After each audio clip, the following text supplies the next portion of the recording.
यांचं मुंबईतलं आंदोलन संपताना जो जी.आर. सरकारनं काढला त्यानंतर आरक्षणाच्या मुद्द्यावर राज्यात जे वाद सुरू झाले त्याबद्दलही बोलूयात, पण त्या अगोदर बघूयात याच सगळ्या मुद्द्यांवरचा हा स्पेशल रिपोर्ट।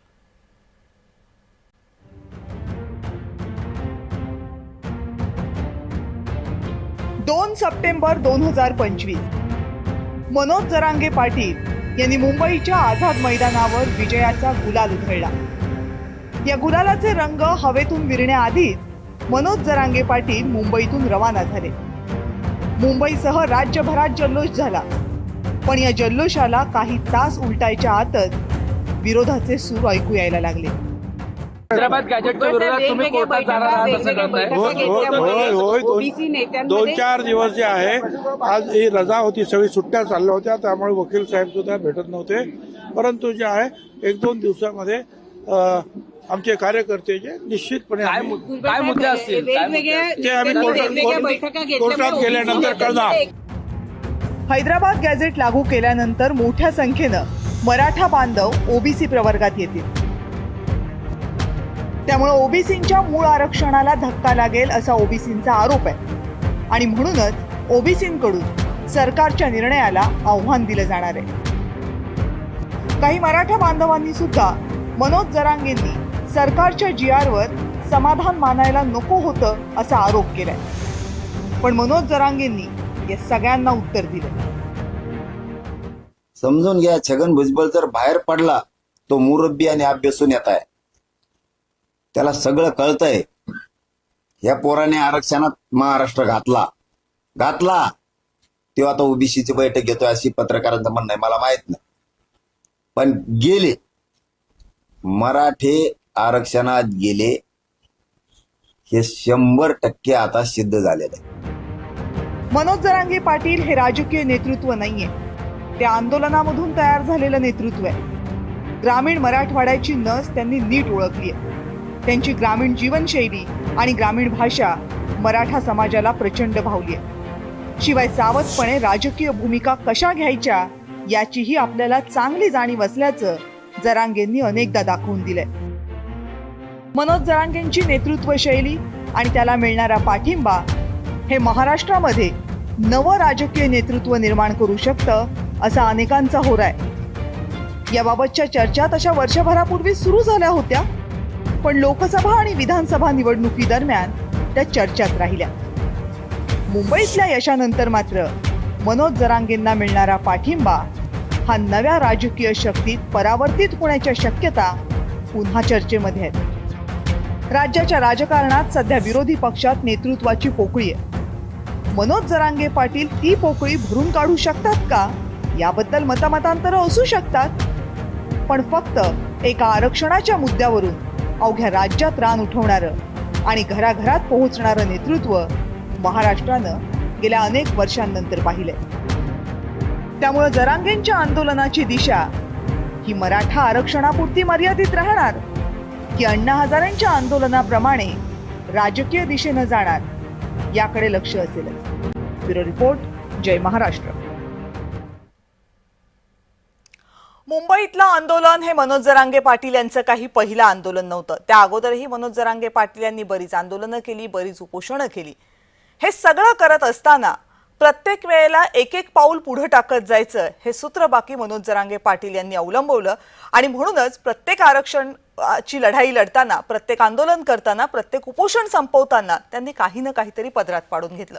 2023 पासून जेव्हा मनोज जरांगे पाटील यांनी मराठा आरक्षणासाठीचं हे आंदोलन सुरू केलं तेव्हापासून ते 2025 मधलं मुंबईमधलं आंदोलन संपवता मनोज जरांगे पाटील यांनी आपल्या पदरात काय काय पाडून घेतलंय, मराठा आरक्षणासाठी काय काय साध्य करून घेतलं आतापर्यंत तेही बघूया।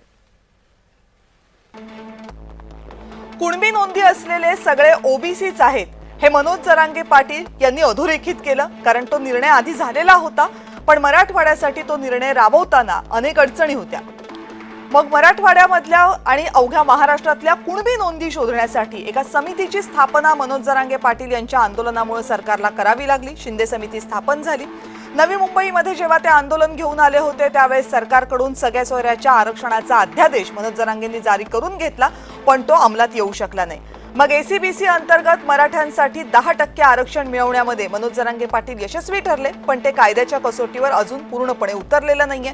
त्याला उतारा म्हणून मराठ्यांसाठी ईडब्ल्यूएस अंतर्गत 10% आरक्षण हेही देण्यात आलेलं आहे, पण त्यानं मराठे खुश नाहीयेत. हैदराबाद गॅझेटनुसार कुणबी नोंदी शोधण्याचा अध्यादेश सरकारकडून जारी करून घेतलेल्या मनोज जरांगे पाटील यांनी मुंबईतल्या आझाद मैदानातल्या आंदोलनानंतर त्याच आंदोलनामध्ये वंशावळ समितीला नोंदी शोधण्यासाठी मुदतवाढ द्या ही मागणी मनोज जरांगे पाटील यांनी मान्य करून घेतली. याशिवाय गाव पातळीवर दाखले मिळवण्यासाठी त्रिसदस्यीय समिती नेमण्याची मागणी मनोज जरांगे पाटील यांनी केली होती. मराठ्यांसाठी अशा प्रकारची मागणी ही महाराष्ट्रामध्ये पहिल्यांदाच मान्य करण्यात आलेली आहे. आंदोलनामध्ये मृत्युमुखी जे पडलेले होते त्यांच्या कुटुंबियांना शासकीय नोकरी देण्याची मागणी मनोज जरांगे पाटील यांच्याकडनं सातत्याने केली जात होती. ती तर सरकारनं मान्य केलेलीच आहे. शिवाय या कुटुंबियांना आर्थिक मदतही देण्याचं सरकारनं मान्य केलेलं आहे. त्यासाठी आर्थिक तरतूद सुद्धा सरकारनं केली.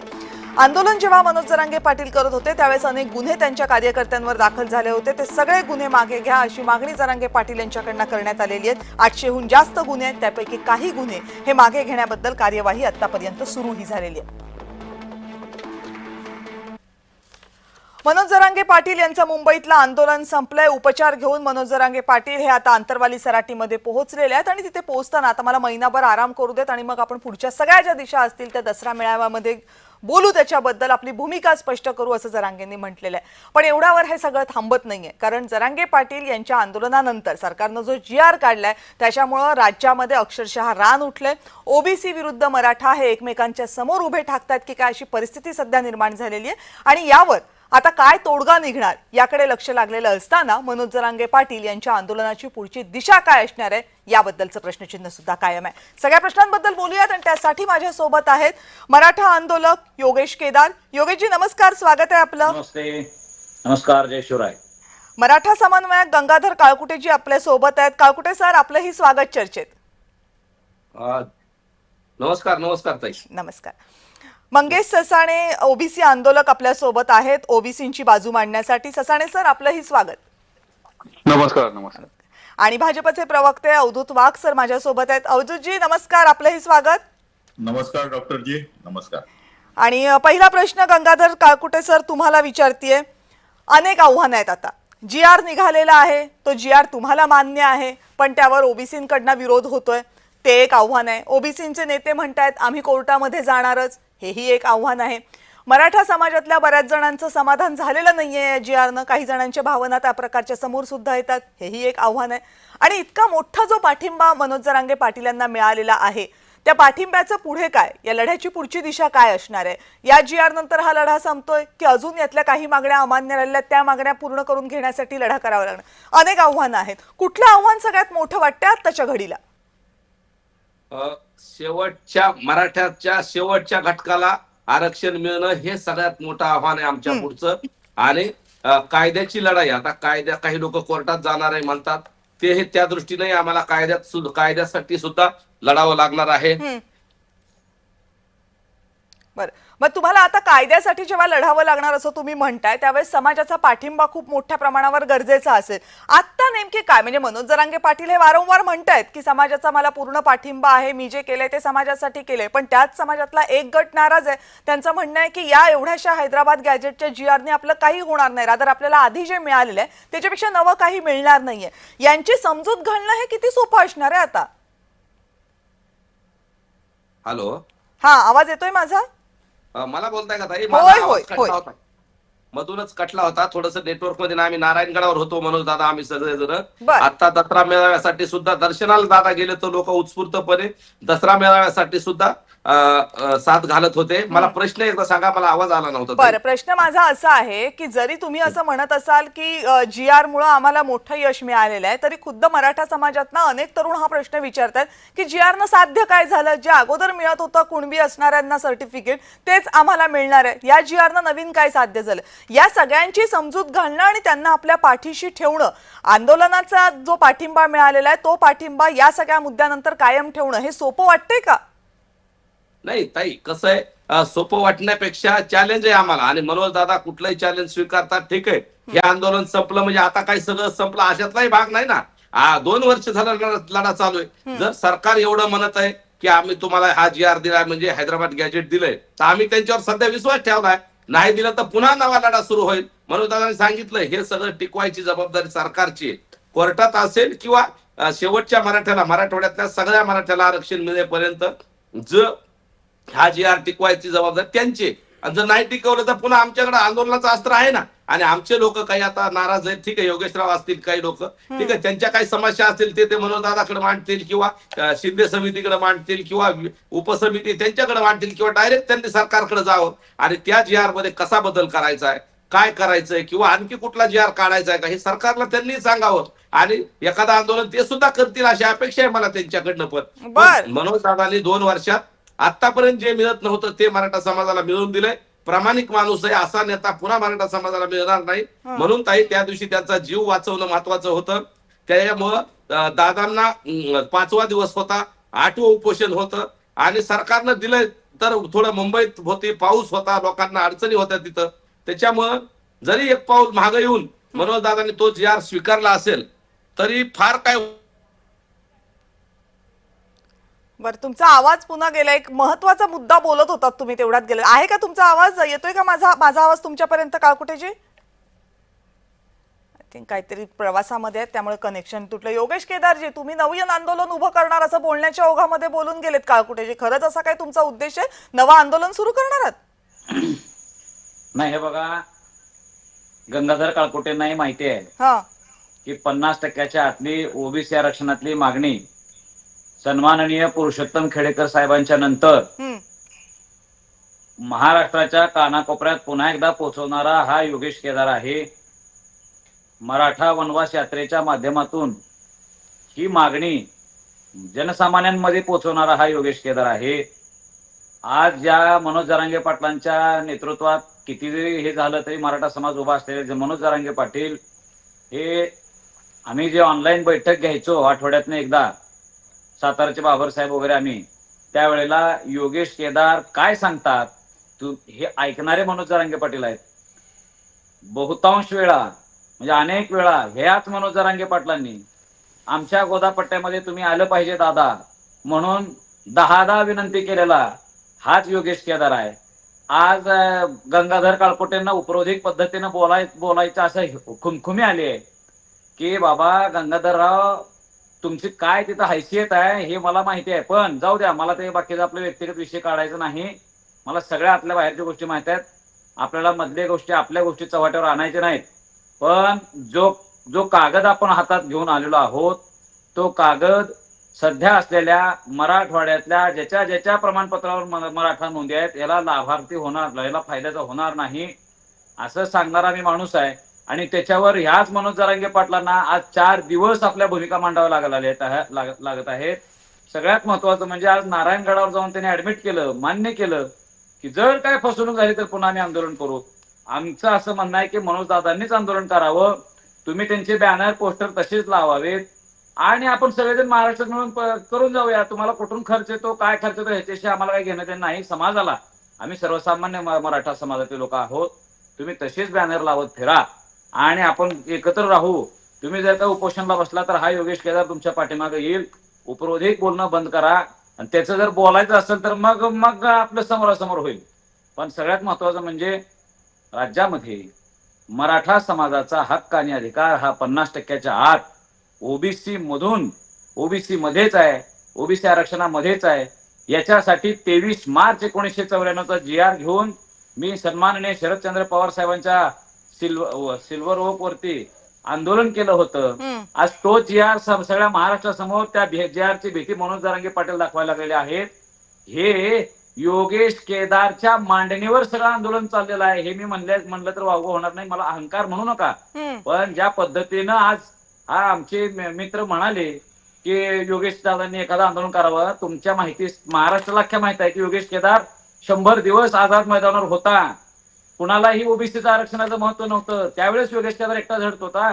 तुम्ही सुद्धा माझ्या माग आज तुम्ही मागाही फोन करता, योगेश दादा माझ्याकडे एखादं चूक झालं तर माफ करा, मला हे कसं बोलायचं हे सांगा. तुम्ही सुद्धा जे काही माहिती योगेश केदारकडे घेताय, जे मनोज जरांगे पाटील आज महाराष्ट्राला सांगायला लागले 23 मार्च 1994 GR चॅलेंज करतो, तो GR शोधून काढणारा योगेश केदार आहे. म्हणून असले उपरोधिक खुन्नस भाषा बोलायचं नाही, योगेशच्या नादाला लागायचं नाही. आम्ही मनोज जरांगे पाटील जितके सटकेला असते ना त्याच्या 10 पट सटकेला आहे. सगळ्यात महत्वाचं म्हणजे आज राज्यामध्ये जी काही परिस्थिती उभा राहिलेली आहे, ब्राह्मण म्हणून शिव्या, माझा एकच आक्षेप आहे, जो छत्रपती संभाजी महाराज जेव्हा स्टेजवर आलेले असतात, संभाजी महाराज ज्यावेळेस स्टेजवर आलेले असतात, हे मिस घेऊन पडते जरांगे पाटील साहेब. आणि कोणीतरी एक साधा कोणी राजकारणी आला तर असं खाड दिशी उठतात, टीव्हीचा कॅमेरा गेला की खाड दिशी उठून बोलतात. आमचं बाकीचं आम्हाला काही बोलायचं नाही. तुम्ही आंदोलन केलं पाहिजे, उत्तम आंदोलन करा. आम्हाला त्या आंदोलनाच्या विषयी संशय नाही. तो माणूस प्रामाणिक आहे का नाही मला ते सगळं माहित आहे, प्रामाणिक असतील सगळं आहे. पण आपल्या मराठ्यांचं नुकसान व्हायला लागलेलं आहे. बर, तुम्ही देवेंद्र फडणवीसांना आई म्हणून शिवी देता, पुन्हा आज त्या देवेंद्र फडणवीस म्हणायला लागलेत की ओबीसीतनं दिलेलं नाही, मी कुणबीचं याची नोंद आहे त्यालाच दिले, तरी तुम्ही म्हणताय देवेंद्र तुम्ही दिलाय. अरे छगन भुजबळ साहेबांना तुम्ही आईवर म्हणजे वेगवेगळ्या पद्धतीने आरतुऱ्यानं बोलता. बरं, आम्ही ठीक. सांगत होतो आंतरवली सभेच्या आधी की छगन भुजबळ साहेबांनी खोटं काय काय बोलले हे सांगू, तुम्ही एकेरी भाषेत घेऊ नका. ते ऐकलेलं नाही. वाशीतून माघारी पळून जात असताना योगेश केदार आझाद मैदानावर परवानगी घेऊन उभारलेला होता, त्यावेळेस सांगितलं, त्यावेळेस तुम्हाला खुन्नस वाटली आणि परत येऊन बसावं लागलं. बरं, याही वेळेस म्हणजे आझाद मैदानाला सुरुवातीला परवानगी घेणारा योगेश आंदोलनाची केदार आहे. सुरुवात होण्याआधी जे मनोज जरांगे पाटील तुमचं ऐकत होते ते आता तुमचं ऐकत नाही असं तुमच्या बोलण्याचा रोख आहे. तुम्ही जे सांगताय ते त्यांना पटत नाही असं तुमच्या बोलण्याचा रोख आहे. याच्यावर विचारूयात गंगाधर काळकुटेंना, पण त्या अगोदर मंगेश ससाणेजी मला सांगा, एकीकडे मराठे म्हणतात आम्हाला या GR चा काही फायदा होणार नाही, दुसरीकडे ओबीसी म्हणतात या GR मुळे मराठ्यांना आरक्षण मिळेल आणि आमचं आरक्षण कमी होईल, आमच्या आरक्षणावर हा घाला घातला जातोय, मागच्या दारानं हे आरक्षण दिलं जाते. खरं कुणाचं मानायचं?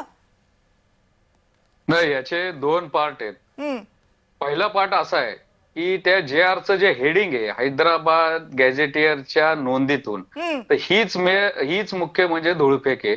हे जरांगेची ती मागणी चुकीची होती. गॅझेटियरचा अभ्यास असेल नसेल, गॅझेटियरचा रेफरन्स घेता येतो, त्याच्यामध्ये नोंदी नसतात.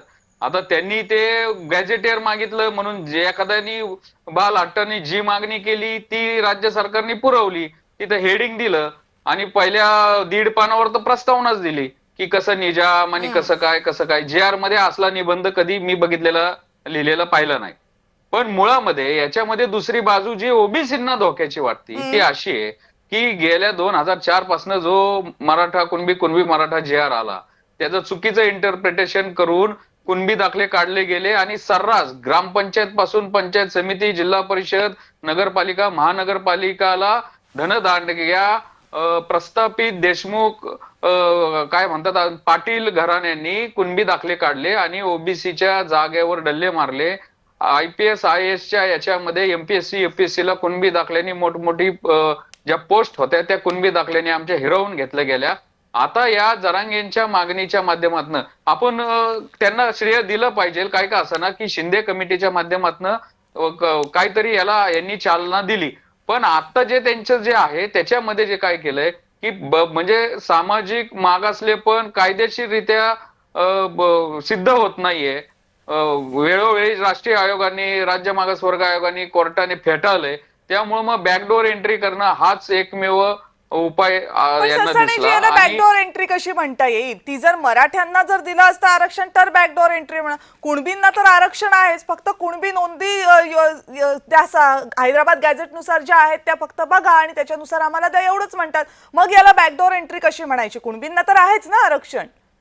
एक्झॅक्टली. जे कुणबींच्या जाती घाटोळे, तिरोळे, जिरे ह्या कुणबी विदर्भातले ते तर आधीच कुणबी झालेले आहेत आणि कोकणातले कुणबी हे जे नव कुणबी आहेत त्यांनी सोशल स्टेटस 1920 नंतर बदलला होता.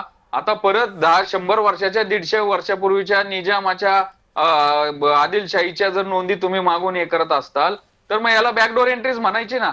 तुम्ही जर सोशल स्टेटस तुमचं मराठा म्हणून प्रस्थापित म्हणून जर तुम्ही हे केलेलं आहे. नाही, पण आता जे एक मिनिट हा बोला. तुम्ही जो माझ्या माळी जातीत नाही येताय तो माळी शब्द हा 1968 ला इन्सर्ट केलेला आहे.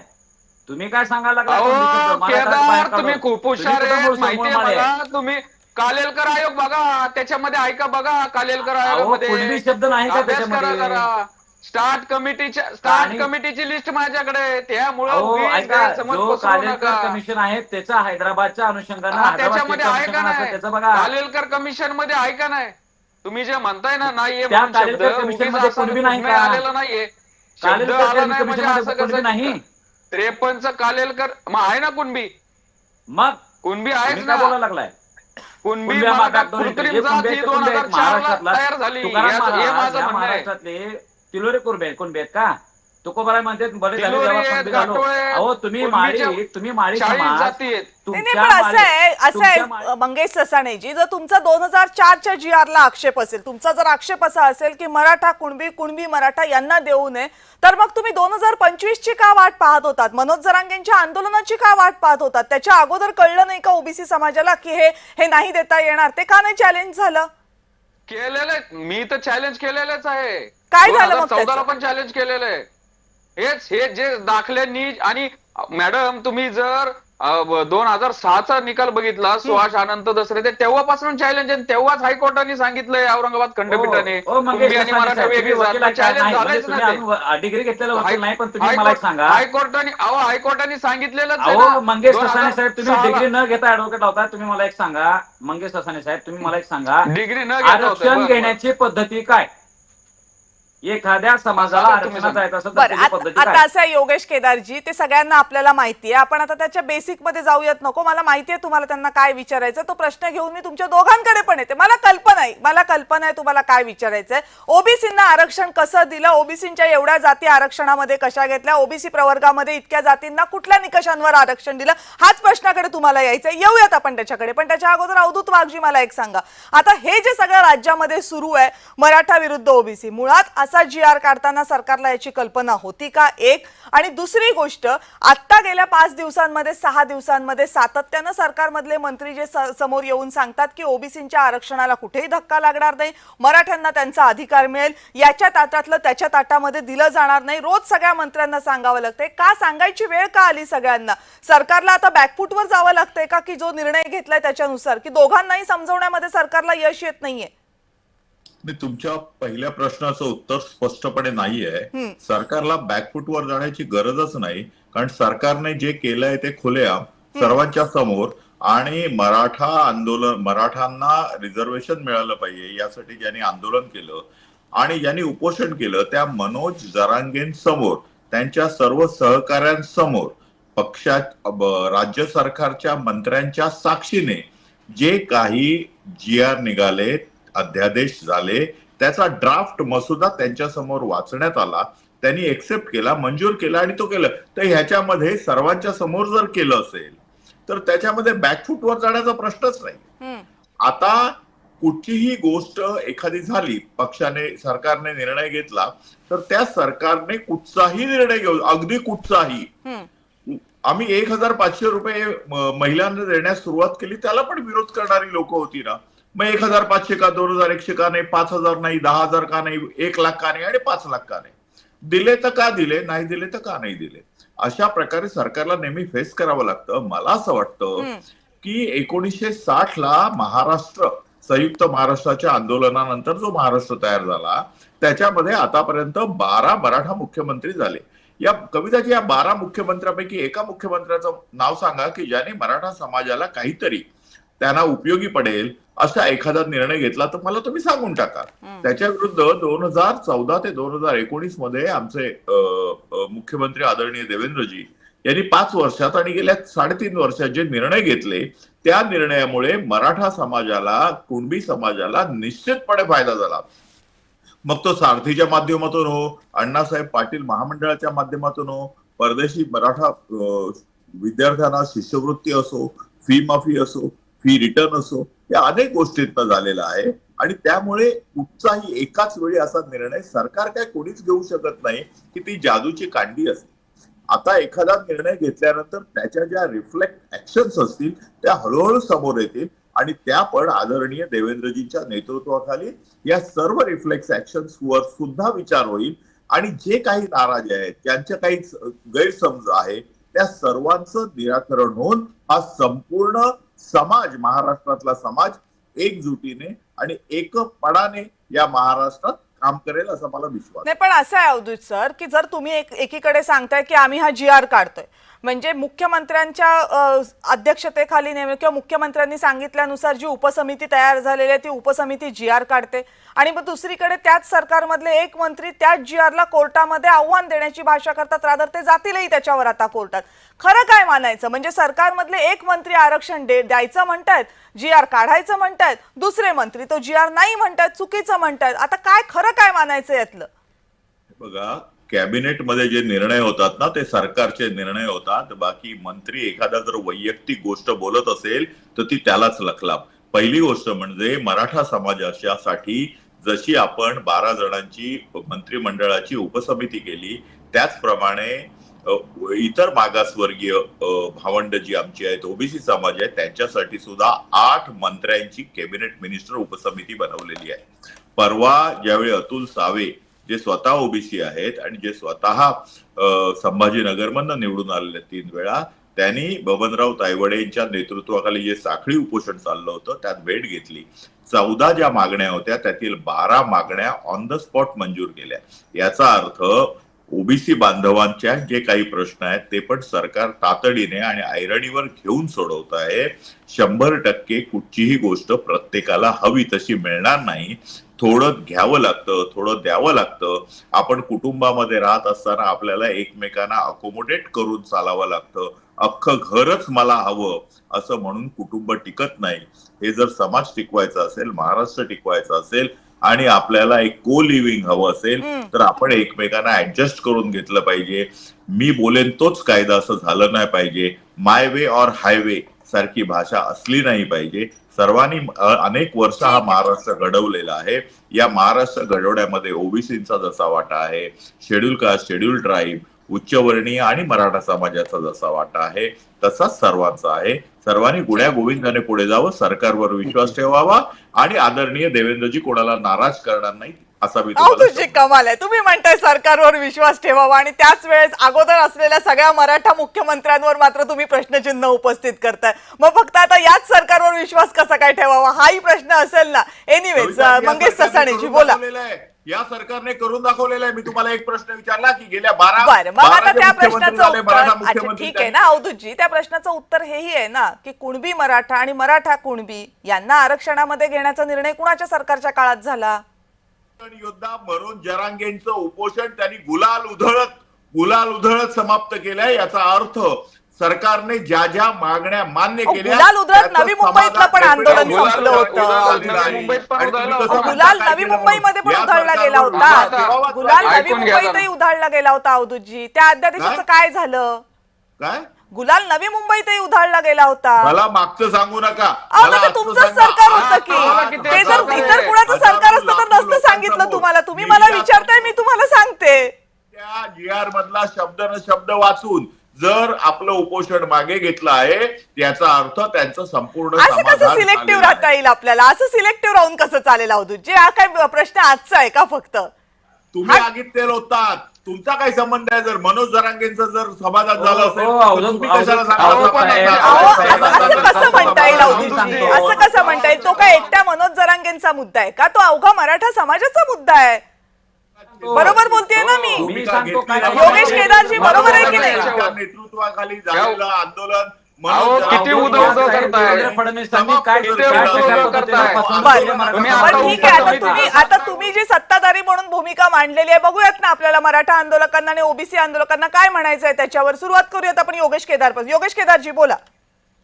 हे बघा, अवधूत वाघ साहेबांना असं वाटायला लागलेलं आहे की आम्ही खूप काही दिलं आणि म्हणून आता आमचा गौगवा करा. पण एक लक्षात ठेवा, जो GR घेऊन GRचा खुळखुळा वाजवत आज महाराष्ट्रात आमच्या अज्ञानी काही लोक फिरले, त्या GRच्या संदर्भात सन्माननीय मुख्यमंत्री देवेंद्र फडणवीस साहेबांनी सांगितलंय की मी ज्याच्या नोंदी कुणबी आहेत अशाच लोकांचा आम्ही त्यासाठी आम्ही हा केलेला आहे. मूळ मागणी आमची मराठवाड्यात, किमान मराठवाड्यातल्या मराठ्यांना, आता जो हैदराबाद गॅझेटियरचा जो प्रपोगंडा आहे की किमान मराठवाड्यातल्या मराठा समाजाला कुणबी ग्राह्य धरून जे पूर्वाश्रमीचे कुणबी आहेत त्यांना ओबीसी सर्टिफिकेट द्यावा अशी भूमिका होती. पण ज्या ज्या लोकांच्या नोंदी नाहीत अशा लोकांना त्यातून काहीही लाभ होणार नाही. मराठवाड्यामध्ये 8,500 गावापैकी 7,000 गावांमध्ये एकही कुणबी नोंद नाही. अशा एकाही गावातल्या एकाही माणसाला या GR मधून काही फायदा होणार नाही. आणि जे 1,500 गावांमध्ये नोंदी आहेत त्यांना या GRचा संबंध नाही. त्याला ऑलरेडी कुणबी मराठा कुणबी मराठा असं जुन्या कायद्यानुसार आरक्षण मिळणार आहे. म्हणून यांनी काय केलेलं आहे, जुनीच दारू नव्या बाटलीत घालून आता सर्व केलेला आहे सगळ्यांना. माझा तो विषय नाही. माझा मंगेशराव ससाणे साहेबांना एक माझं सांगणं विनंती आहे की मंगेश दादा, तुम्ही ओबीसीचं नेतृत्व करताय आणि मराठा समाजात वैचारिक नेतृत्व करायला लागलो आहे. एक लक्षात घ्या, मराठा समाजाचा हक्क आणि अधिकार हा ओबीसीत आहे. इंदिरा साहनी जजमेंट नंतर जी काही व्यवस्था ह्या राज्यासाठी इंदिरा साहनीनं दिलेला आहे की तुम्ही एखाद्या समाजाला ओबीसीत घ्यायचा असेल तर सामाजिक आणि शैक्षणिक मागास ठरवा, इम्पेरिकल डेटा गोळा करा आणि जो समाज सामाजिक आणि शैक्षणिक मागास ठरलेला असेल त्याला ओबीसीचा भाग बनवा असं दिलेलं असताना राज्यांना आमच्या लेटेस्ट 2 गायकवाड कमिशन असेल किंवा आता शिंदे साहेबांच्या काळात एक शुक्र कमिशन असेल, या सगळ्यांनी मिळून आम्हाला राज्यामध्ये सामाजिक आणि शैक्षणिक मागास ठरवलेला आहे. आम्ही 50% आतल्या ओबीसी आरक्षणासाठी पात्र ठरवलाय. आम्हाला वर आरक्षण दिल्यामुळे आमचा घोटाळा झालाय.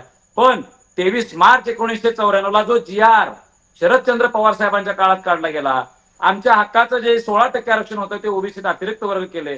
ते जे काही GR मुळे आमच्या आरक्षणावर जे अतिक्रमण झाले, ज्या आमच्या 7 बाऱ्यावर जे तुम्ही अतिक्रमण करून आतापर्यंत खायला लागलेला आहात, आमचं म्हणणं आहे ते तुमचं अतिक्रमण हटवा आणि अतिक्रमण हटवून आम्हाला मिळू द्या. माळी, कुणबी, मराठा, लेवा पाटील आपण सगळे बऱ्यापैकी सक्षम लोक आहे. तुमच्या आमच्यासाठी एखादा गट आपण करू आणि जो 12 बलुतेदार छोटा वर्ग आहे ज्यांचं नाव घेऊन फक्त तुम्ही आम्ही राजकारण करतो, त्या 12 बलुतेदारांना ह्या 19% मध्ये 4% देऊ. बाकीचं 15-16% आपण तुम्ही आम्ही सगळेजण राहू.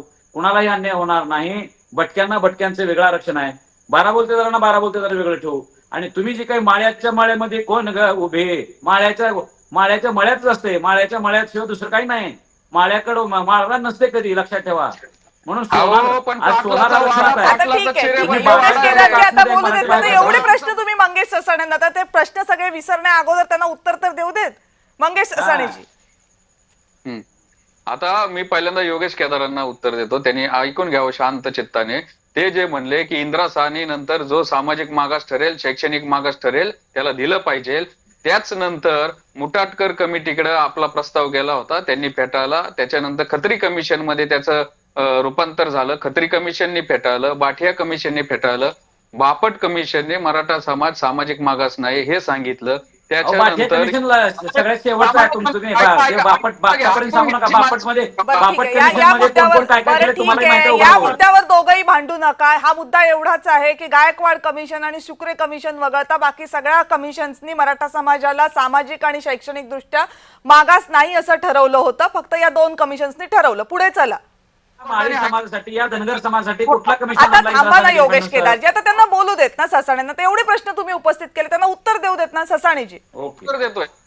हा, तेच मी म्हणतोय. आणि राहिला विषय गायकवाड कमिशनचा, तर 5 मे 2021 ला गायकवाड कमिशन सुप्रीम कोर्टाने 5 जजच्या बेंचने फेटाळले. जयश्री कमिशन नाही फेटाळलं. 50%च्या वरचं आरक्षण फेटाळले. कमिशन नाही फेटाळल्या. महाराष्ट्रासमोर चुकीची माहिती देऊ नका.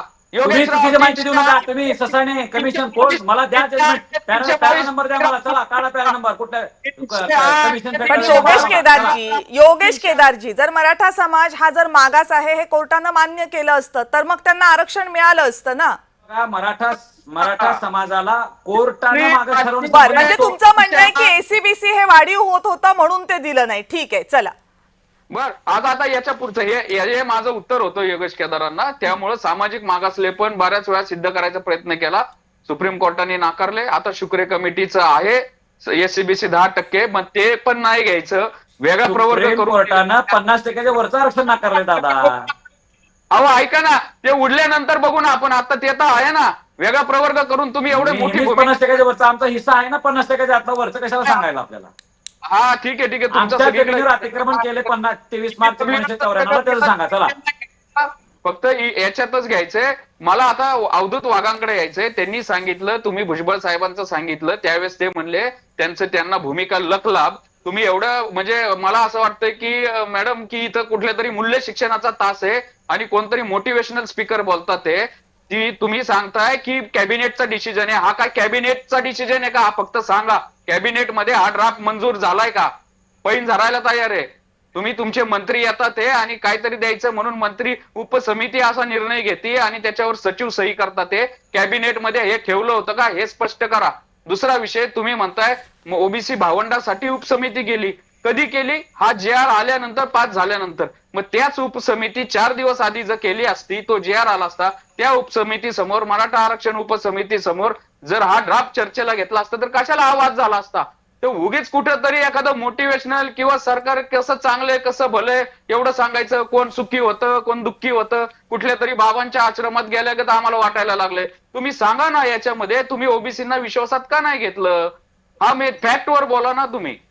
अवधूत वाघजी उत्तर देऊ. पहिली गोष्ट म्हणजे ही जी उपसमिती, कॅबिनेटची जी उपसमिती होती, ही उपसमिती बनवण्याचा निर्णय हा कॅबिनेटमध्ये घेतला होता आणि त्या कॅबिनेटमध्ये घेतलेल्या निर्णयाला परत कॅबिनेटची मान्यता नसते. मला वाटतं वकील साहेबांनी, मंगेशजींनी हे जरा समजून घेतलं पाहिजे. दुसरी गोष्ट, साहेब शासन मला निर्णय बोलू देत ना सर, मला बोलू देत ना, तुम्ही मध्ये नका ना अडवू. आपल्याला बोलायचं आहे तर मी कधी मध्ये नाही येत ना, तुम्ही मला काही विरोध करू शकता, लोकशाही आहे. दुसरी गोष्ट म्हणजे ज्यावेळी हा निर्णय घेतला त्याचबरोबर ओबीसीचे जे अनेक प्रॉब्लेम आहेत ते प्रॉब्लेम सुद्धा सरकारला चांगल्यापैकी माहिती आहेत. यासाठी सुद्धा 8 जणांची जी कॅबिनेटची उपसमिती तयार केली त्याचा पण निर्णय हा कॅबिनेटमध्ये पास झालेला आहे. तुम्ही कॅबिनेटचं इतिवृत्त काढून बघा आणि या उपसमितीला सुद्धा सर्व अधिकार दिलेले आहेत. ज्यावेळी एखाद्या मॅन्डेटने अधिकार दिले जातात त्यावेळी त्यांनी घेतलेले निर्णय हे अंतिम असतात. हे वकील साहेब आपल्याला पण कळलं पाहिजे. आता आम्हाला राज्य चालवायचं आहे, आम्ही एखाद्या जातीसाठी. अवधूत वाघ सर, प्रश्न खूप 2 स्पेसिफिक होते आणि मला वाटतं आपण प्रश्नांपासून दूर जातो. त्यातला पहिला प्रश्न हा आहे की हैदराबाद गॅझेटचा जो जी आर काढण्यात आला, जो उपसमितीनं मनोज जरांगे पाटील यांना दिलाय, तो जी आर राज्याच्या मंत्रिमंडळाच्या बैठकीसमोर मांडण्यात आला होता का? कॅबिनेटनं त्याला मंजुरी दिली आहे का? एक. आणि दुसरा त्यांचा प्रश्न असा आहे की ओबीसींसाठीची उपसमिती ही गॅझेट काढल्यानंतर का तयार करण्यात आली? ती आधी का नाही तयार करण्यात आली? आणि त्यांना या गॅझेटचा जो जी आर काढण्यात आला त्या जी आर बद्दल बोलण्याची संधी का नाही देण्यात आली? 2 प्रश्न. कॅबिनेट समोर का नाही मांडला आणि उपसमिती आधी का नाही? मी तुम्हाला आधीच सांगितलं, कविताजी आधीच सांगितलं की या दोन्ही ज्या सब कमिटीज तयार झाल्या आहेत, उपसमिती तयार झालेल्या आहेत, या दोन्ही उपसमिती ह्या कॅबिनेटमध्ये पास झालेल्या आहेत. कॅबिनेटचं तसं रिझॉल्युशन आहे. आता ही सब कमिटी आधी काय झाली, नंतर का झाली, 1 तारखेला का झाली, 8 तारखेला का नाही झाली, शनिवारी का झाली, रविवारी का नाही झाली, असल्या बालिश प्रश्नाला उत्तर द्यायला मी इथे नाहीये. बालिश प्रश्न नाही. असं बालिश कसा म्हणता येईल? असं बालिश कसा म्हणता येईल? जर इतका मोठा निर्णय होतो, त्या निर्णयामुळे एक समुदाय नाराज होतो राज्यातला इतका मोठा, त्या समुदायाची नाराजी दूर करण्याच्या अनुषंगाने एक कमिटी नेमली जाते. ती कमिटी जर जी आर काढण्याच्या आधी नेमली असती तर त्यांना संधी मिळाली असती. या प्रश्नाला आपण बालिश कसं काय ठरवू शकतो अवधूतजी? कॅबिनेटचे हेड मुख्यमंत्री असतात. आमच्या कॅबिनेटमध्ये अनेक ओबीसी मंत्री आहेत, अनेक मराठा मंत्री आहेत, इतर समुदायाचे मंत्री आहेत. मुख्यमंत्र्यांनी घेतलेला जो निर्णय असतो हा शेवटी कॅबिनेटचा निर्णय असतो, सरकारचा निर्णय असतो आणि सर्व मंत्र्यांची त्यांना मान्यता असते. जर एखाद्याला जर वाटत असेल, एखाद्या ओबीसी किंवा मराठा किंवा इतर माणसाला वाटत असेल की हा निर्णय चुकीचा आहे, त्यांनी मंत्रिमंडळाचा राजीनामा द्यावा आणि नंतर काय करायचं ते करावं. सरकारमध्ये राहून सरकारच्या विरुद्धची भूमिका घेता येत नाही. हा मुद्दा नंबर 1. आणि मुद्दा नंबर 2 सरकार. 1 मिनिट आता त्यांना पूर्ण करू देत ससाणेजी. येते मी, त्यांनी महत्वाचा मुद्दा मांडला. येते मी तुमच्याकडे, आता त्यांना बोलू देत पूर्ण. अवधूतजी, हा काल नाही का घेतला, हा परवा का नाही घेतला, असले प्रश्न आपण चर्चेमध्ये विचारू शकत नाही. जो फॅक्ट आहे ती आता फॅक्ट अशी आहे की ओबीसीसाठी 8 मंत्र्यांची एक वेगळी कमिटी बनवलेली आहे. ओबीसी बांधवांचे जे काही प्रश्न असतील त्याचं चांगलं कन्सिडरेशन ही समिती करेल. अवधूतजी एक मिनिट येते मी तुमच्याकडे. अवधूतजी, एका प्रश्नावर आपल्याला इथे क्लॅरिटी घ्यावी लागेल की आपण ज्या गोष्टींबद्दल बोलतोय त्या गोष्टी या राज्याच्या आहेत, त्या गोष्टी या राज्याच्या कॅबिनेटकडनं मंजूर करण्यात आलेल्या आहेत आणि त्या राज्यासाठी मंजूर करण्यात आलेल्या आहेत. त्यामुळे त्याच्यावर जर काही प्रश्न असतील तर ते प्रश्न विचारले जाणार. त्याच्यावर उत्तर द्यायचं की नाही किंवा काय उत्तर द्यायचं हा प्रत्येकाचा आपापला भाग असू शकतो, पण प्रश्न उपस्थित करायचे नाहीत, राज्यानं काय निर्णय घेतले याच्यावर काही विचारायचं नाही, हे मला नाही वाटत की लोकशाहीमध्ये अपेक्षित आहे. त्यामुळे प्रश्न उपस्थित केले जाणार, त्याला कुणी काय उत्तर द्यायचं हा ज्याच्या त्याच्या स्वातंत्र्याचा प्रश्न आहे. मंगेश ससाणेजी, तुमच्याकडे येण्या अगोदर योगेश केदारजी, मला एक सांगा, तुम्हाला तरी वाटतंय का की जो GR तुमच्या हातामध्ये पडला तो कॅबिनेटनं मंजूर केला होता? तुमचा प्रश्न मी थांबवलेला नाहीये. नाही, तुम्हाला हे 100 बघा, प्रश्न विचारा, तो पण मी काय उत्तर मंत्रिमंडळ द्यायचं हे मी उपसमितीला- मी कुठे नाही म्हणते, मंत्रिमंडळ मी तेच म्हणते ना, कुणी काय उत्तर द्यायचं याच्यावर कसं काय आपण कंट्रोल करणार? तो त्यांनी द्यावा, तो प्रत्येकाचा स्वातंत्र्याचा विषय आहे. पण प्रश्न उपस्थित केले जाऊ शकतात, एवढंच आहे. प्रश्न अडवलेले नाहीयेत, तुमचे प्रश्न अडवलेले नाहीयेत. बर, ठीक आहे, ठीक आहे, मी ठीक बोलू आहे. का? मग बोला योगेशजी. हा, मंत्रिमंडळ उपसमितीला म्हणजे कुठल्याही, आता म्हणजे जे आमचे मराठा आरक्षण मंत्रिमंडळ उपसमिती जे आहे, या मंत्रिमंडळ उपसमितीला देवेंद्र फडणवीस साहेबांनी इक्विव्हॅलंट टू कॅबिनेट असे काही अधिकार दिलेले आहेत. त्यात काय शंका नाही, तो त्या बाबतीत चर्चेचाही विषय नाही. परंतु जो ड्राफ्ट आमच्याकडे त्यांनी घेऊन आलेला आहे त्यामधून आमच्या महाराष्ट्रातल्या पण आता योगेशजी, त्याच्यामध्ये प्रॉब्लेम असा आहे की ज्या उपसमितीमध्ये बहुतांश मंत्री, जर मी चुकत नसेल तर सगळेच मंत्री हे मराठा समुदायाचे असतील आणि त्यांच्याचकडे सगळे अधिकार दिले असतील, आणि मग इतर समुदायांचा, ओबीसी समुदायाचा त्याला विरोध होत असेल तर मग तो विरोध लक्षात घ्यावा लागेल ना. एक उपसमिती नेमायची ज्याच्यामध्ये त्याच समाजाचे लोक असतील आणि त्या उपसमितीनं त्या समाजासाठी एक GR काढायचा, आणि मग आपण म्हणायचं की तो मंत्रिमंडळानं मंजूर केलेला आहे. याला कसं काय हो म्हणायचं? उदय सामंत हे मराठा जातीतले नाहीत, याच्यामध्ये आपले गिरीश भाऊ महाजन हे मराठा जातीतले नाही. असे अनेक लोक या समितीत असतात, पण अध्यक्ष जो आहे तो मराठा समाजाचा करणार आहे ना, ज्याला कळवळ आहे, ज्याला प्रेम आहे, तो असाच माणूस करणार आहे. आता ओबीसीचा अध्यक्ष जो ओबीसी साठी उपसमिती नेमले त्याचा अध्यक्ष काही मराठा जातीतल्या व्यक्तीला केलेला नाही, म्हणून तो विषय नसतो. ज्याला जे काम करायचं आहे, ज्याला आवड आहे, नाही, तो विषय एवढ्यासाठी की मंत्रिमंडळानं मंजूर करण्याच्या गोष्टी, GRचे अधिकार आपण अशा उपसमित्यांना द्यायचे का? आणि मग त्याच्यावरनं जर प्रॉब्लेम तयार होणार असतील तर मग त्याला उत्तरं कोणी द्यायची, उपसमितीनं की मंत्रिमंडळानं? तो प्रॉब्लेम 100% होईल. आमचं असं म्हणणं आहे की एकेका उपसचिवानं एक GR काढून GR मध्ये सुधारणा करून आज 180 ओबीसी जातीवरनं 350 जातीपर्यंत घेऊन गेलेले आहेत. लक्षात ठेवा, 2012-13 नंतर 50-60 मुस्लिम जाती आज ओबीसी आरक्षणात गेलेल्या आहेत. त्यावेळेस मंगेश ससाणेंना, छगन भुजबळांना काही वाईट वाटत नाही. फक्त आता ज्यावेळेस मराठा समाजाचं यायचं म्हणतं त्यावेळेस मला वाईट वाटतं. प्रॉब्लेम हा आहे कमिशन रिकमेंडेशन आलंय, असं कुठल्या सचिवाचे दिले सांगा हो मला, असं का करू लागला? कुठल्या कमिशन तुम्हाला सांगा आता एवढ्या 180 गेल्या. चला, मूळ 180 मध्ये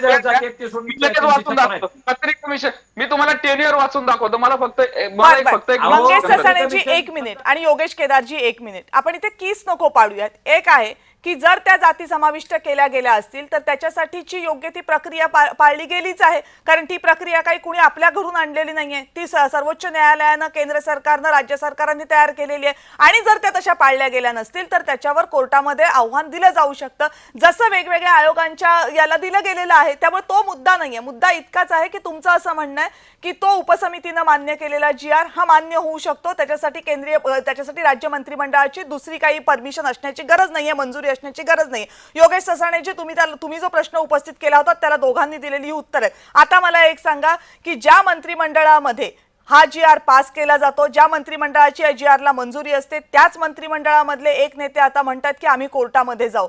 मंत्रिमंडळात राहायचं आणि मग सरकारच्या निर्णयाला विरोध करायचा. मग अवधूतजींचं म्हणणं आहे की मंत्रिमंडळात राहू नये. छगनराव भुजबळ साहेबांच्यावर आमच्या मनोजदादा जरांगे पाटलांचे अनंत उपकार झालेले आहेत. या छगन भुजबळांनी हजारो कोटीचा अपहार आता त्यांना बोलू देत ना. आता योगेश केदारजी, त्यांना पण संधी दिली पाहिजे ना. आता सगळंच तुम्ही बोलल्यावर त्यांना संधी नको का द्यायला? मंगेश ससाणेजी, मार्केटमध्ये जरांगेचं दुकानच त्याच्यावर चालतंय, छगन भुजबळांना शिव्या देऊन. आता मला प्रश्न विचारायचा, दुकान ते जरांगेमुळे चालले, लक्षात ठेवा. तो प्रॉब्लेम नाही. छगन भुजबळ साहेब धुवून निघाले, आता गंगेत वाहन होऊन निघालेले आहेत तुम्ही. तुम्हाला फक्त मराठा जातीचा द्वेष करण्यासाठी महाराष्ट्रामध्ये, भारतामध्ये हे केलं. आता ओबीसीचं आरक्षण पाहिजे आणि भुजबळांना शिव्या द्यायच्या, हे आम्हाला सगळं समजतं. कोण भुजबळ आरक्षण देणार का आम्हाला? अरे आम्हाला संविधान आरक्षण देणार आहे, आम्हाला ही व्यवस्था आरक्षण देणार आहे. भुजबळ आरक्षण देणार आहे, भुजबळ आम्हाला आरक्षण नाकारणार आहे. कोण भुजबळ? सभा कोणी घेतल्या नाही. आम्ही म्हणत नाही तुम्ही उपकाराची परत फेड ठेवा किंवा उपकाराचं हे ठेवा. अख्खं आरक्षण ही व्यवस्था छत्रपतीने दिलेली आहे. शाहू महाराजांनी आरक्षण व्यवस्था आणलेली आहे, लक्षात ठेवा. बाबासाहेबांनी त्याची आठवण ठेवली. शाहू महाराजांची पुण्यतिथी फोटो लावायला सांगितलाय. तुम्ही मराठ्यांना वाढवलेलं आरक्षण दिलेलं असताना सुद्धा उपकाराची जाणीव ठेवत नाही. त्या शरद पवारांनी तुमच्यावर एवढे उपकार केले तर मराठा नव्हते.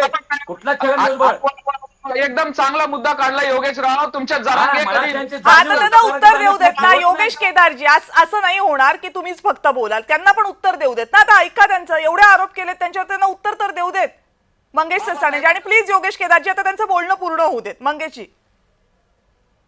हा, आता तुम्ही मला प्रश्न परत विचारा. मी आता हे सगळ्यांनी विषयांतर केलं. प्रश्न इतकाच आहे की ज्या मंत्रिमंडळामध्ये जी आर मंजूर होतो त्या मंत्रिमंडळाचे छगन भुजबळ हे सदस्य असतात आणि मग तेच मंत्रिमंडळातले सदस्य नंतर म्हणतात की आम्ही या जी आरला चॅलेंज करू, आम्हाला हे मान्य नाहीये.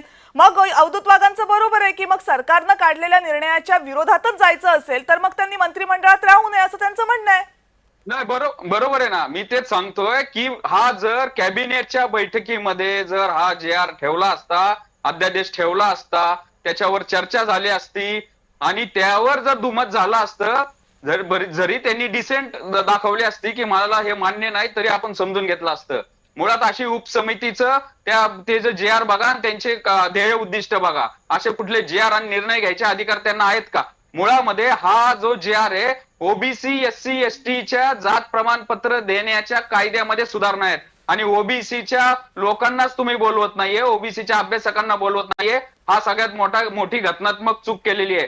दुसरा विषय, राजीनामा द्यायचा असे कित्येक निर्णय. आणि का भुजबळ साहेब विरोध नाही करणार? तुम्ही सर्वानुमते कॅबिनेटच्या समोर ड्राफ्ट ठेवला असता, याच्या चांगल्या उलट बाजू बघितल्या असत्या तर आता मराठा समाजाचे हेच योगेश केदार हे पण म्हणतात यातनं काय मिळलं नाही. ओबीसी म्हणतात ते की याच्यातनं आम्हाला धोका होतोय. हा प्रश्न निर्माण झाला नाही. अवधूत वाघांना फक्त त्यांच्या फडणवीसांचं पडले. ते मागाशी काय म्हणाले की मग सगळ्याच मंत्र्यांना कुणाला पटलं नाही आणि मुख्यमंत्री घेतात तो निर्णय फायनल असतो. मग जाऊन दे ना, फक्त मुख्यमंत्रीच ठेवा, बाकीचं मंत्रिमंडळ बरखास्त करून टाका.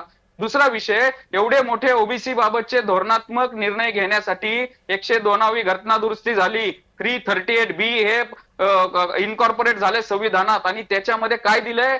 मोठा धोरणात्मक निर्णय कुठला घ्यायचा असेल तर राष्ट्रीय मागासवर्ग आयोगाला कन्सल्ट करावं लागतं. तुम्ही फक्त जरांगेला परत पाठवण्यासाठी स्थानिक स्वराज्य संस्थांच्या निवडणुकाला फटका नको म्हणून काहीतरी 2 कागद घेऊन आला आणि ते दिलं. आता हे सगळं अंगलट आलंय. बर, छगन भुजबळ चुकीचे, प्रकाश आंबेडकर चुकीचे आहेत का, विजय वडेट्टीवार चुकीचे आहेत का? आता प्रत्येक जण तेच सांगतोय की या जे आर मुळे ओबीसीच्या आरक्षणाला धक्का लागणार आहे. त्यामुळे हे सगळे लोक चुकीचे आहेत. बर, ठीक आहे. त्यामुळं फक्त आपला निर्णयाला वाचवायचा अवधूत वाघ सारासार विचार करा. फक्त मुख्यमंत्री करू नका. बरं, या विरोधाभासाला काही उत्तर खरं तर मिळत नाहीये. म्हणजे ओबीसीचं म्हणणं याच्यामुळे आमचं आरक्षणाला धोका निर्माण होतोय आणि मराठ्यांचं म्हणणं याचा आम्हाला काही उपयोग होत नाहीये. वेळ संपलेली आहे. पण योगेश केदारजी अगदी मला 30 सेकंदांमध्ये सांगाल, एकीकडे तुम्ही ओबीसीमधनं आरक्षण मागता आणि दुसरीकडे मनोज जरांगे म्हणतात की आम्हाला नाही ओबीसीमधनं आरक्षण मिळालं तर आम्ही ओबीसी आरक्षणालाच आव्हान देऊ, आम्ही ओबीसी आरक्षणच राहू देणार नाही. मग ज्या प्रवर्गातनं आरक्षण हवंय त्याच प्रवर्गाला जर तुमचा आक्षेप असेल, त्याच प्रवर्गावर तुमचा विश्वास नसेल तर मग त्याच्यातनं आरक्षणाचा हट्ट का धरला जातोय? हे बघा, मनोज जरांगे पाटलांनी संपूर्ण ओबीसी आरक्षणच चॅलेंज करतो असं म्हणलेलं नाही. त्यांनी आता एक रिसेंट सुधारणा चांगली करून घेतलेली आहे. पूर्वी ते मंडल आयोगाला चॅलेंज करतो म्हणायचे, ते चूक होते. आम्ही सगळ्यांनी त्यांना सांगितलेलं होतं. पण आता त्यांनी जो काही सुधारित भूमिका घेतलेली आहे, जी योगेश केदारांनी शरद पवारांच्या घरावर आंदोलन करून सांगितलेली होती, खंजीर आंदोलन, 23 मार्च 1994चा जी आर त्यांनी चॅलेंज करायचा विषय काढलेला आहे. आम्ही सगळ्या महाराष्ट्रातनं कळलं ना की या जी आर नंतर आमच्या जमिनीवर, आमच्या आरक्षणावर अतिक्रमण ह्या ओबीसीतल्या अनेक जातींचं करून दिलेलं आहे पवार साहेबांनी. आता ते आरक्षण हटवा, ते अतिक्रमण हटवा आणि आमचं आम्हाला मिळू द्या, अशा पद्धतीची भूमिका मनोज जरांगे पाटलांची आहे. त्यामुळे काही ती चुकीची नाही. या लोकांना आज न उद्या आमचा अधिकार हिस्सा सोडावा लागणार आहे आणि तो आम्ही तो सोडायला लावू. करा. मी तर शुभेच्छा आहेत माझ्या. ठीक आहे. सामाजिक मागासले पण फक्त सिद्ध करावं आणि करावं, काय हरकत नाही. शुभेच्छा माझ्या. बरं, मंगेश ससाणेजी, योगेश केदारजी आणि अवधूत वाघजी, काळकुटे सर सुद्धा बराच वेळ आपल्यासोबत होते. खरं तर हा प्रश्न काही 2-4 लोकांनी फक्त आपले मुद्दे पुढे रेटण्याचा किंवा एकमेकांवर कुरघोडी करण्याचा नाहीये. राज्यामधली 50% पेक्षा जास्त लोकसंख्या या सगळ्या निर्णयानं संबंधित आहे. या सगळ्या निर्णयाचा त्यांच्यावर परिणाम होणार आहे.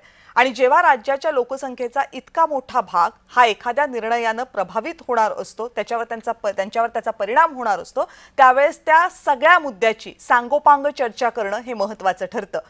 एखादा GR हा जर एका समुदायाला आपला वाटत असेल आणि दुसऱ्या समुदायाला आपला वाटत नसेल तर त्यासाठीचं उत्तर हे फक्त आणि फक्त न्यायालय एवढंच असू शकतं. कारण GR हे फक्त आंदोलनाचं उत्तर असू शकत नाही, ते मूळ समस्येचं उत्तर असायला हवं. जो GR काढला गेलेला आहे, जो GR दिला गेलेला आहे, तो जर मराठा आरक्षणाची जी मूळ मागणी आहे त्यासाठीचं उत्तर ठरणार नसेल आणि ओबीसींना जर तो आपल्या अधिकारांवर घाला वाटणार असेल तर तो GR नक्की न्यायालयामध्ये चॅलेंज होईल. त्यामुळे हा GR हे शेवटचं उत्तर मराठा आरक्षणासाठीचं जे आंदोलन सुरू आहे त्याच्यासाठी नाहीये हे मात्र स्पष्ट होतंय. त्यामुळे मराठा आरक्षणाचं जर आंदोलन सुरू आहे ते या GR नंतर संपत नाही. विजयाचा गुलाल उधळला, तो उधळला जाणं स्वाभाविक असतं. कारण जेव्हा एखादं असं आंदोलन तयार होतं आणि इतक्या मोठ्या संख्येनं आंदोलक त्यामध्ये सहभागी होतात त्यावेळेस त्यांनाही यशाची हमी हवी असते, खात्री हवी असते. ती कदाचित त्या गुलालानं दिली असेल. पण हे मात्र स्पष्ट आहे की मराठा आरक्षणाच्या निमित्तानं या राज्यामध्ये जे वादळ उठलेलं आहे ते या GRनं शांत होणं शक्य नाहीये. सध्या या GRनं ते थोडंसं शांत करण्याचा प्रयत्न केलेला आहे, पण GR उत्तर नाहीये, त्यामुळे वादळ शांतही होणार नाही. आता आपल्याला सगळ्यांना एवढंच बघायचंय की या वादळाची दिशा नेमकी पुढची काय असेल. आपण सगळेजण या चर्चेमध्ये सहभागी झालात, आपल्या सगळ्यांचे मनापासून आभार. आणि यानंतर लक्षवेधीमध्ये वेळ झाली इथेच थांबण्याची. पाहत रहा जय महाराष्ट्र.